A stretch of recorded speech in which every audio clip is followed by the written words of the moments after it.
The silent cruelty. 2 years later. He saw the child with his eyes stop.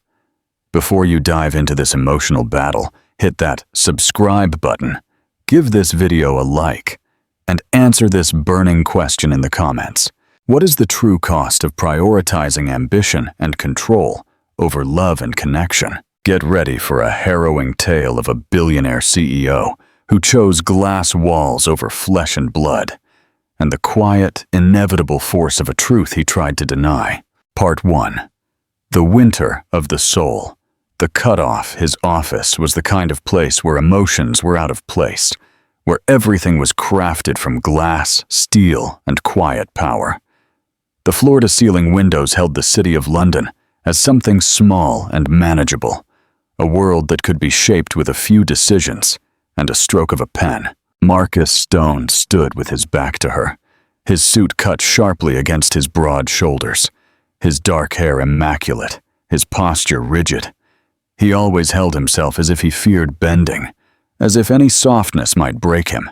Elena Vega stood near the door, her hands clasped to stop them from trembling, though she told herself she was calm. She had walked in believing that honesty mattered, that truth could be shared and held between two people. She thought she knew him. She thought that somewhere beneath the ambition and control, there was a man who could care. She had rehearsed the words on the way.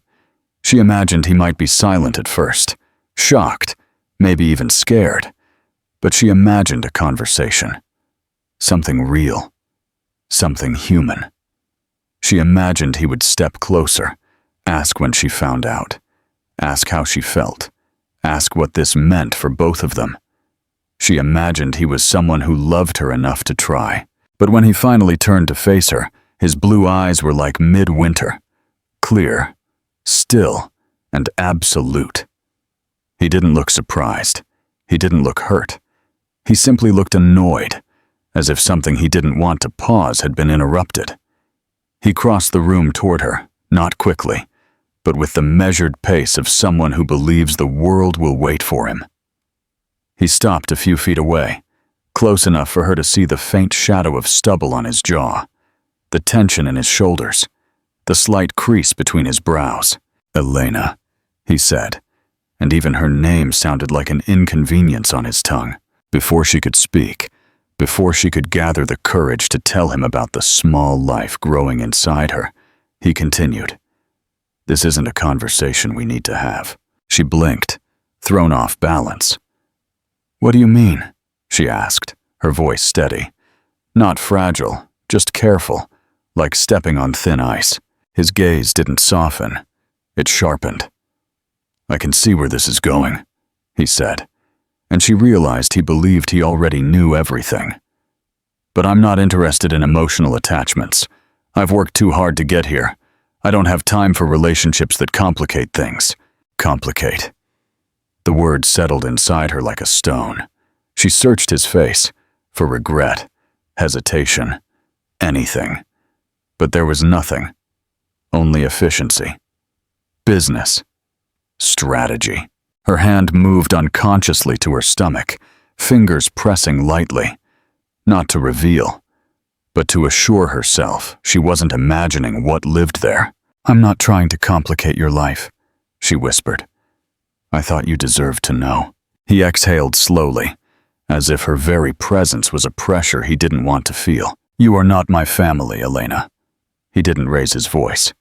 It wasn't necessary.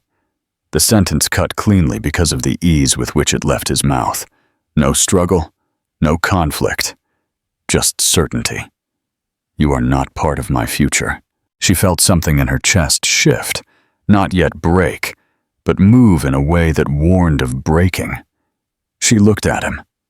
Not the businessman, not the powerful figure the world admired, but the man who once kissed her in the faint light of her small apartment. The man who once said her laughter made him feel the world was something warm. But that man was gone. Or perhaps he had never existed. "I see," she said. The words were steady, though her pulse hammered. She wanted to ask him when he stopped caring, but she realized asking would give him power over the truth of what she felt. So instead, she lifted her chin just enough to hold on to what was left of her pride. He didn't ask her to stay. He didn't ask if she was hurt. He asked absolutely nothing. Elena turned and walked to the door. She grasped the handle with fingers that were cold, though she didn't remember feeling cold before. She didn't look back, not because she didn't want to, but because she couldn't allow herself to. The instant she stepped into the corridor, the noise of the city rushed toward her, loud and indifferent, and she realized she was breathing too fast. She pressed her hand against her stomach, this time fully, clearly, and protectively. "You are mine," she whispered, and the words steadied her. She walked out of the building into a life she hadn't planned, but she walked forward. Not because it was easy, but because she had to. Because the child she carried deserved more than the coldness she had just left behind. She walked into the sunlight, and though her heart ached, she kept walking. Because sometimes strength is simply choosing to leave. Moment of interaction. Do you think Elena was right to leave in silence without confronting him about the pregnancy? Or should she have forced him to face the truth right then? Leave your opinion in the comments. Part 2. The resurrection in the apartment, survival and solace. The months that followed blurred, marked by exhaustion, silent panic, and a kind of courage that didn't feel brave at the time. It felt like survival. Elena rented a tiny studio above a florist's shop, in a quiet street where the city's clamor softened into something livable. She furnished it slowly. A bed, a small table that doubled as her workspace, a second-hand crib she found at a community center. Each item held meaning because each item was chosen with effort, not ease. Working became harder as her pregnancy progressed.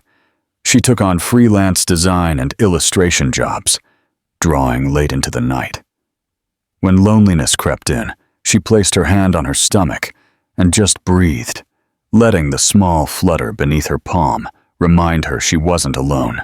The labor came early, a rainy night in late spring, thunder rolling low. She had no one to call, no one to drive her.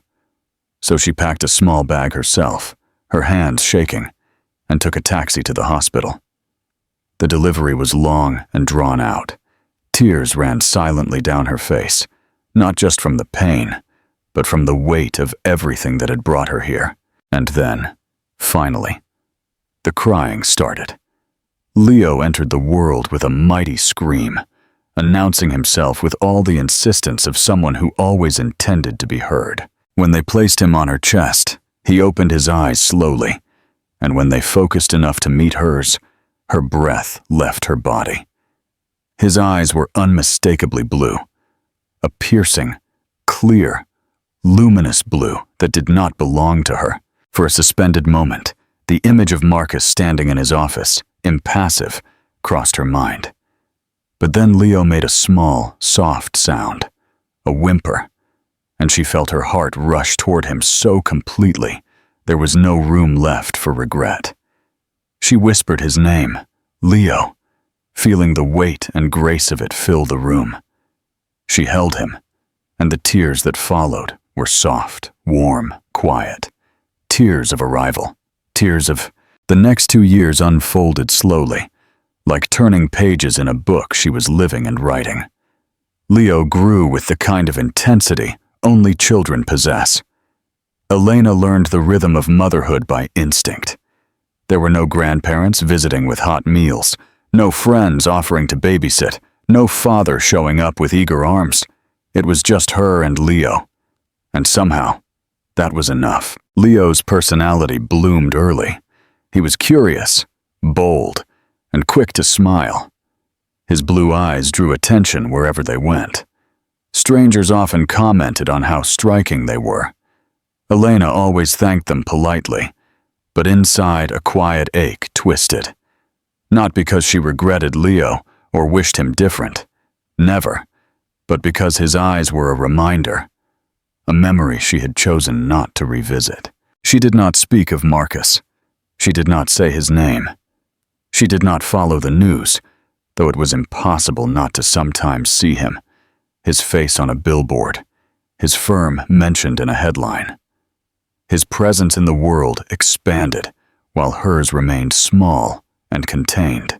Yet, when she watched Leo run across the room laughing, when she felt his hand wrap around her finger, she realized something profound. Small didn't mean less.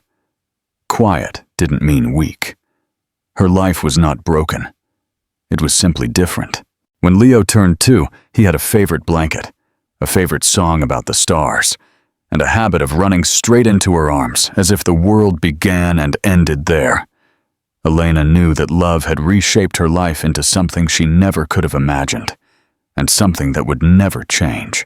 She didn't know that everything was about to change. She didn't know that she was about to see the man who had once turned his back on her.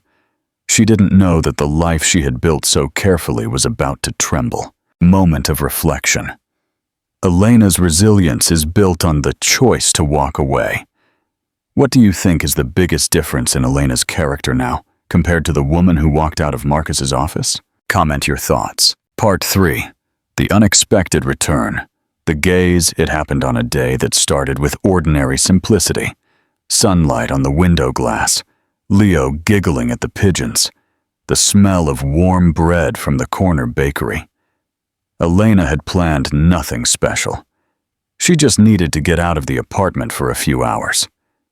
They ended up at an outdoor patio restaurant, one she liked because it had soft music and a view of the river. She was sitting with Leo in a high chair beside her, feeding him pieces of fruit as he babbled half-formed words, pointing at boats, strangers, and the wide, moving sky of summer. It was a moment of peace. She didn't see him at first, only the gentle murmur of conversation and the rhythmic thumping of Leo's hands on the table. Then Leo stopped. It happened so quietly Elena didn't realize it right away. His hands went still, his big blue eyes fixed on something behind her, unblinking.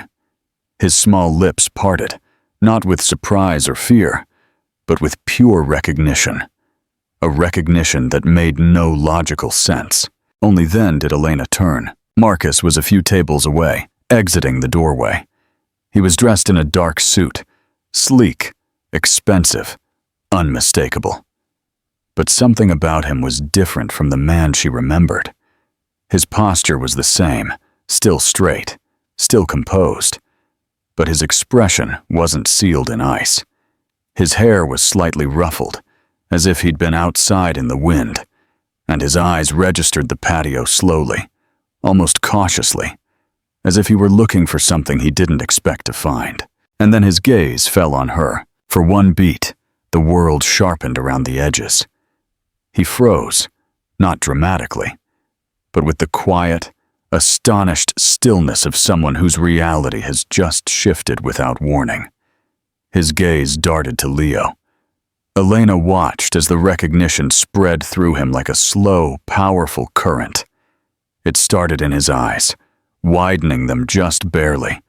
Then his jaw tightened, as if something inside him had snapped into place. Leo's blue eyes met Marcus's blue eyes, identical. Impossibly identical.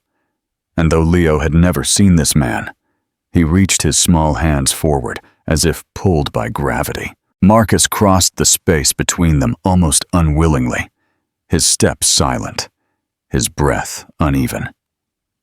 He stopped at her table, standing close enough for Elena to feel the warmth of his presence. She did not speak. She did not move. She just watched him.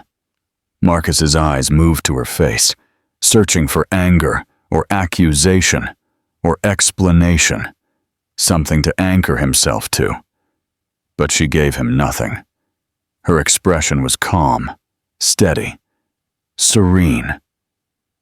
Not forgiving, not hostile, just present. His voice, when it came, was low and ragged. Elena. She nodded once in acknowledgement. He looked back at Leo, who was now leaning toward him with open curiosity. Marcus's hand trembled slightly as he reached out, not to touch, but to brace himself on the back of the chair. The tremor was small, but Elena saw it. The man who once dismissed her with practiced calm was now struggling to breathe. His voice broke slightly as he asked, "Is he—" She didn't need him to finish the sentence. "Yes," she said, her voice soft but firm. "He is your son." The truth landed like a stone, dropped into deep water, silent at first, then rippling outward in waves that would touch everything. Marcus exhaled, but the breath sounded like something unraveling. Not regret, not rage. Something more raw, more human. A crack in the armor he had built around his life. He sank slowly into the chair opposite them, as if his body could no longer hold itself up. His eyes never left Leo's face. He looked at the child the way a man looks at a door he once closed, only to suddenly realize it led home. Leo reached out once more, and this time Marcus gently extended his own hand toward him. The small fingers curled around his. Leo smiled, a bright, effortless, benevolent smile. Marcus's expression broke. It opened. And in that moment, Elena understood something she had never prepared for. He hadn't been ready then, and she hadn't needed him. But now, whether she wanted it or not, the story was no longer just hers. The past had returned, not to claim her, but to settle the score with what he left behind. Moment of interaction. Do you think Marcus deserved this chance encounter, or did life grant him an undeserved second opportunity? If you were Elena, what would be your first condition for allowing him to see Leo? Leave your opinion and condition in the comments. Part 4. The Fragile Beginning. Permission to try. He returned the next day. Not with flowers or apologies or anything dramatic, but with the uncertain, careful steps of a man approaching something he fears breaking, simply by touching it. He showed up outside the small building where she lived, standing near the florist's entrance with his hands in his pockets, as if anchoring himself in the smell of fresh-cut lilies. He looked out of place there, too neat, too expensive, too controlled, but also strangely human. Elena watched him from the window upstairs. She finished fastening Leo's shoes, smoothing his curls with soft fingers. Only then did she bring him down. When she stepped out, Marcus's eyes went immediately to Leo. There was no hesitation, only a quiet, painful awareness. Leo babbled something cheerful, pointing at a row of yellow tulips as if announcing a discovery. Marcus smiled, small, but real. The discomfort between them was thick, but not empty. She could feel him gathering words the way one gathers courage. Finally, he spoke. "I didn't know how to feel when I saw him yesterday," he said quietly. "I thought I'd feel shock, or anger, or something defensive. But no. Just—" His voice wavered, and he exhaled slowly. "I just felt that everything I've done, every choice I made, led to me missing him." She didn't answer. Not because she wanted him to suffer, but because she needed to hear the truth, not the polished version. Marcus looked at his hands. They were steady now. "Back then, I was afraid. Afraid of being tied down. Afraid of losing control of my life. My father—" He paused, clenching his jaw. "He treated family like a burden, like something that takes from you until nothing is left. I didn't want to repeat his life, so I cut off everything that felt like attachment." "You didn't give me a chance to tell you," she said softly, without accusation. "You decided for both of us." He nodded. "I know, and I was wrong. I was blind." He looked back at Leo, and Elena saw something falter inside him, something long repressed. "I thought control kept me safe, but all it did was leave me alone." Leo, oblivious to the weight around them, climbed onto Marcus's knee and settled there as if it were the most natural place in the world. Marcus went still. His hands hovered, uncertain, before he finally placed one gently on Leo's back. The movement was slow, reverent. Marcus swallowed hard. "I can't ask you to forgive me," he said, his voice ragged. "I can't ask you to trust me. I deserve neither. But I want to know him. I want to be here, whatever that means, however long it takes." His words were unhurried. They didn't beg. They simply existed. Honest, unpolished. Elena felt something shift, a breath released after being held too long. She looked at him steadily. "Leo deserves to know who you are, not the version the world sees, the real one. If you can give him that, we will see what comes next." Marcus nodded, and for the first time she saw his composure crack, not with pride, but with quiet relief. The moment was not reconciliation. It was a beginning. A fragile, uncertain, necessary beginning. Call to action. Love isn't recovered in a day. What do you think will be the biggest challenge for Elena to trust him again? And how should Marcus prove he is no longer the cold man he was? Share your ideas and strategies for their reconciliation. Part 5. Learning to belong. Presence over perfection. The weeks that followed unfolded slowly. Marcus did not try to occupy space all at once. He didn't show up with grand gifts. Instead, he arrived in small, quiet ways, the kind of gestures that require presence rather than performance. He came in the afternoons, offering to take Leo to the park or for a walk by the river. He sat on the floor with him, building wooden towers and letting Leo knock them down again and again. At first, he was awkward, unsure how to manage a small child. But Leo didn't seem to mind. Children don't need perfection. They need presence. And Marcus was learning to stay. Sometimes, Elena watched them from the doorway.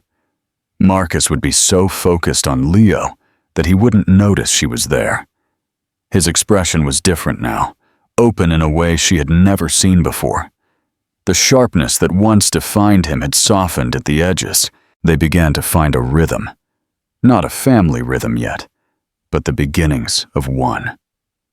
Leo would run to show Marcus his drawings, messy scribbles that only made sense through the brightness of his excitement. Marcus would kneel, listening as if Leo's indistinct words contained whole worlds within them. There was something almost reverent in the way he listened. One evening, Marcus was helping put away toys while Leo slept. The room was silent.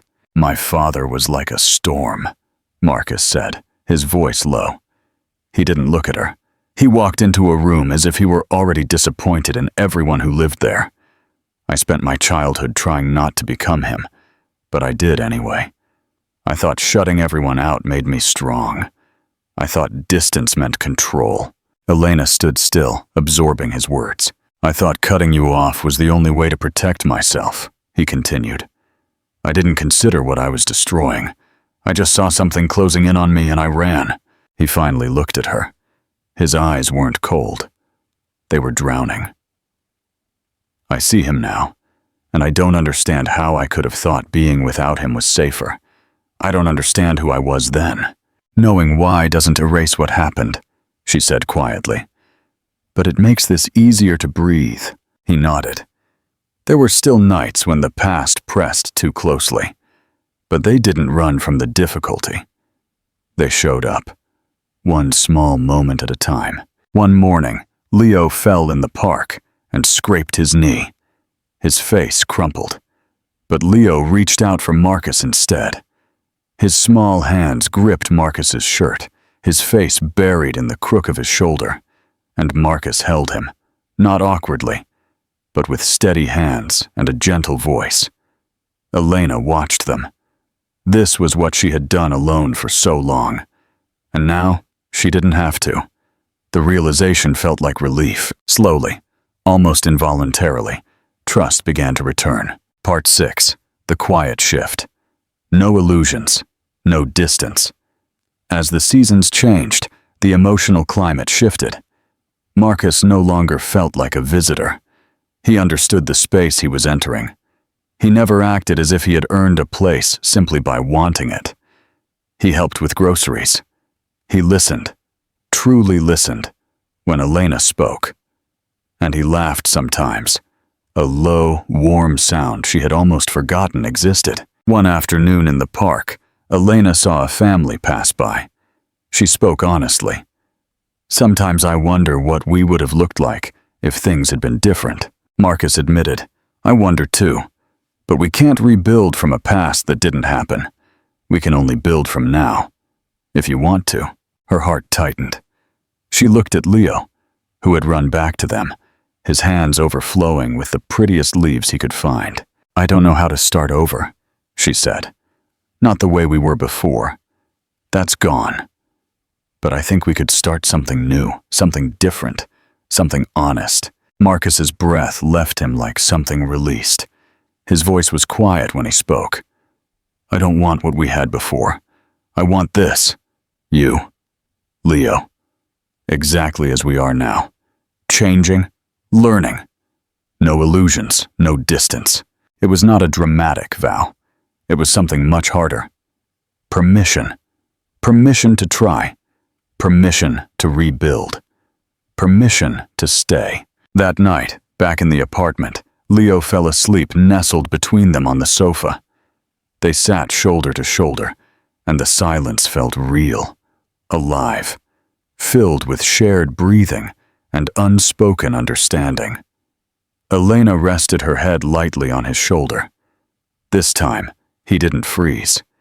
He simply allowed himself to lean back into her, not as someone who takes, but as someone who finally learns to belong. Part 7. The truth of home. The meaningful ending. Building a new world. The winter arrived, soft and quiet. Months had passed, marked by slow healing and cautious closeness. They hadn't labeled what they were becoming. It wasn't necessary. It was visible in the way their lives had begun to naturally overlap. One day, Elena received an eviction notice. The building was being sold. She told Marcus the news that night, expecting sympathy, but not what he said. "I've been looking for a house," he said unhurriedly. "A real one. Not for me. For us.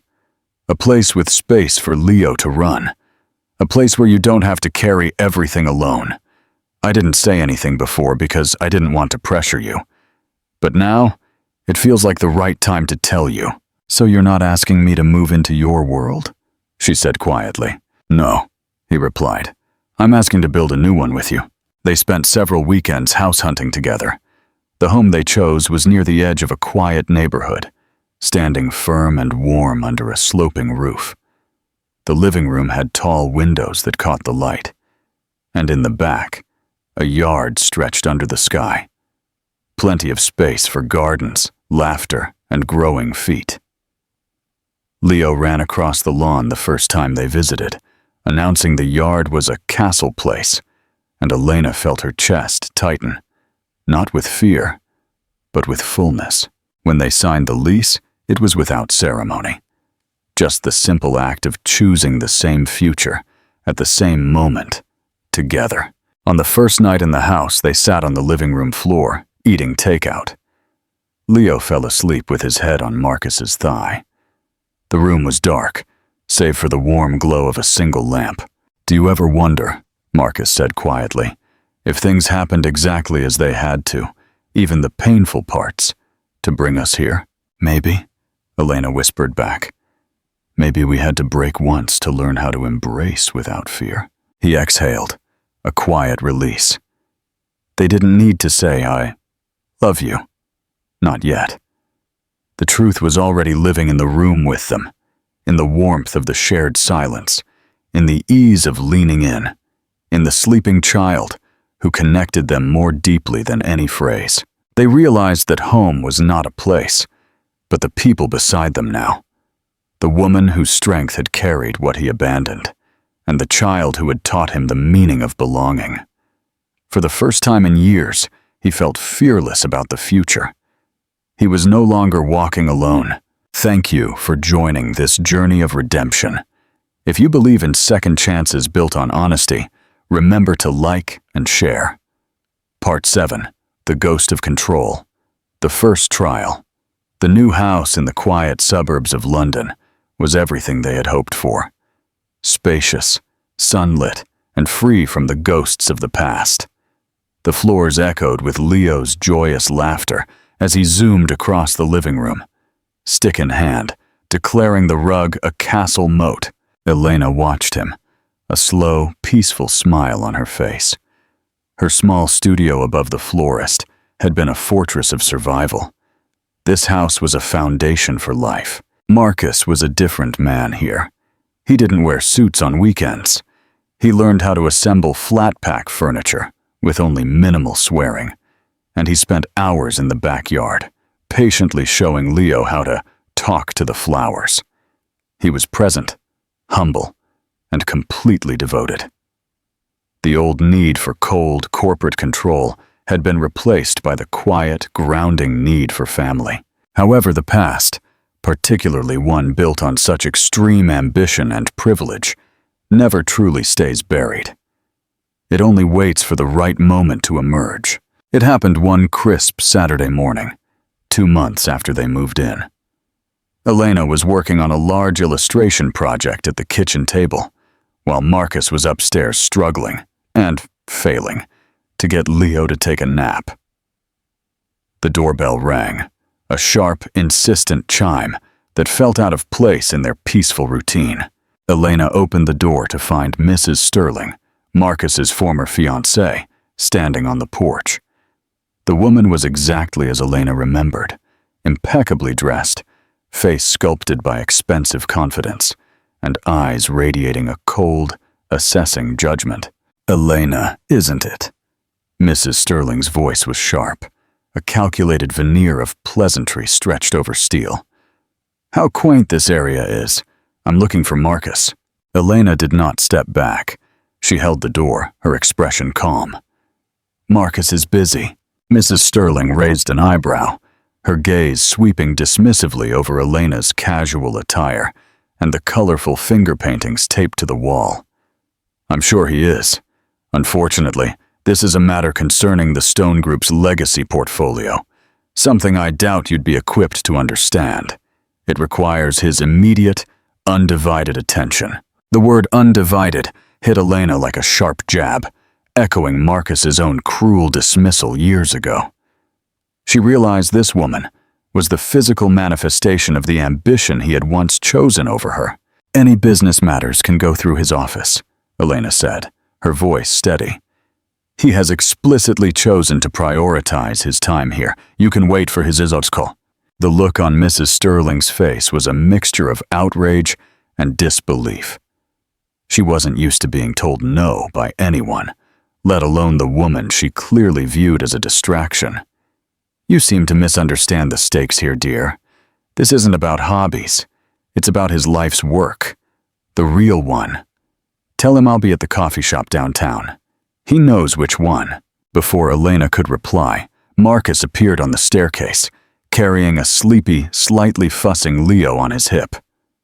He took one look at Mrs. Sterling, and the easy domesticity of the scene hardened instantly into a familiar, cold tension. "Victoria," Marcus said, his voice flat, devoid of warmth. Mrs. Sterling's expression instantly softened into a polished, practiced concern. "Darling, I'm so sorry to interrupt your break, but we have a critical situation with the Singapore branch. Your expertise is needed, immediately." Her eyes flickered dismissively to Leo, then back to Marcus, sending a clear, silent message. "Your old life is calling. This just a detour." Marcus held Leo tightly. He looked from the perfectly controlled face of his past to the steady, strong face of his future. He saw the challenge in Victoria's eyes, the implied judgment of the home he had chosen. "I am not interested in the Singapore branch right now, Victoria," Marcus stated, his voice calm but firm. "My focus is here. Any decisions concerning the legacy portfolio can be handled by the board. This is not a break. This is my life." He shifted Leo gently in his arms. "I suggest you take any remaining issues to my general counsel. Our conversation is over." Victoria's mask of polished concern dissolved into genuine fury, recognizing the absolute finality in his tone. "You are throwing away decades of work for this? You've gone soft, Marcus. You'll regret giving up control." Marcus simply closed the door quietly, deliberately, leaving her standing alone on the porch. He didn't look back. The hallway was silent. Leo looked up at Marcus, then at Elena, confused. "Was that a dragon, Daddy?" Leo mumbled sleepily. Marcus chuckled, a genuine, relieved sound. "No, buddy. Just a ghost from a very old story." He kissed the top of Leo's head and looked into Elena's eyes. The unspoken tension of the past 2 months, the question of whether he would truly choose them when his empire called, dissolved in that look. He had chosen moment of interaction. The ghost of Marcus's ambition has returned. Do you think Victoria will stop here, or will she try to manipulate the Stone Group to force Marcus back? What advice would you give Elena for dealing with Victoria's inevitable return? Share your thoughts. Part 8. Anchoring the Vow. The Quiet Foundation. The confrontation with Victoria, though brief, marked a profound shift. It wasn't the arguments that mattered.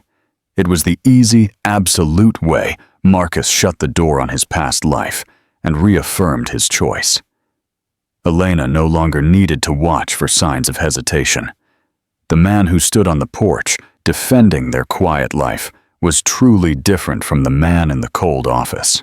In the weeks that followed, they settled deeper into their rhythm. They learned to navigate the small, non-dramatic complexities of their new life. Marcus initiated the next crucial step.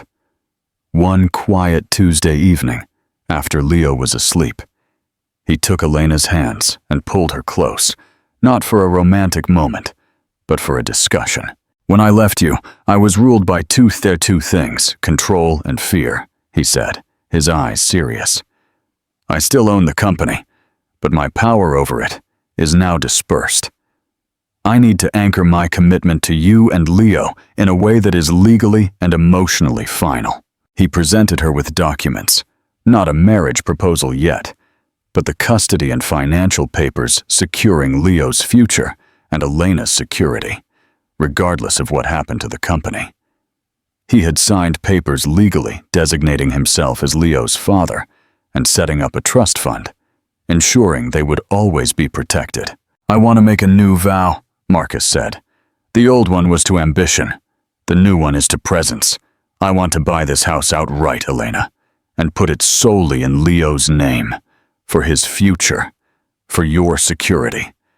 I want this address to be the immovable anchor of our family, separate from anything I do in the business world." Elena's heart swelled. He wasn't trying to buy his way back with money. He was using his resources to build a fortress of stability for the very people he had once feared tying himself to. "We don't need a house in Leo's name for me to trust you, Marcus," she whispered. "I know," he replied, gently brushing her hair from her face. "But I need it. I need to prove that the only legacy I care about anymore is the one we built here." She looked at the papers, then at the man sitting opposite her. The man who had once been a ruthless predator in the business world was now vulnerable and seeking validation from her. She finally understood.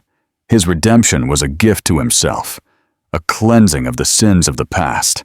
She smiled. "Let's make this house official. An ending that's a beginning." The closing was quick and quiet. The small studio apartment, the fortress of her survival, was slowly packed up. As Elena stood in the empty room for the last time, Marcus was there, holding the last box, not rushing her. "This is where I learned I could do it alone," she said, her voice thick with emotion. "And this is where you learned you don't have to," Marcus finished softly. In the new house, life settled into a beautiful, mundane rhythm. Marcus's former life became a distant echo. His colleagues learned quickly that if they needed him, they had to respect the new boundaries. No calls after 6 p.m., no last-minute international trips. The Stone Group continued to thrive, managed by the board, but Marcus's spirit was no longer captive to it. On a warm summer evening, as the last light of the day filtered through the living room windows, Elena watched Marcus chasing a giggling Leo around the sofa. Leo finally collapsed into his father's arms, exhausted, clutching Marcus's tie. Marcus looked up at Elena, his blue eyes no longer cold, but warm and full of life. Eyes that saw her completely, without fear or calculation. He didn't need to ask for marriage again. The true commitment had been made months ago. But as he watched his son drift to sleep in his arms, he knew his final act of redemption had arrived. "I love you, Elena," he whispered, a simple truth finally spoken aloud. "I love the woman you are, the mother you became, and the future you chose for us." Elena walked over, resting her hand on his shoulder and leaning her cheek against his hair, completing the circle of their family. The silent cruelty of the past was over. Their life wasn't a fairy tale. It was better. It was a victory built on honesty, earned trust, and the profound, quiet realization that the only power worth having is the power to love.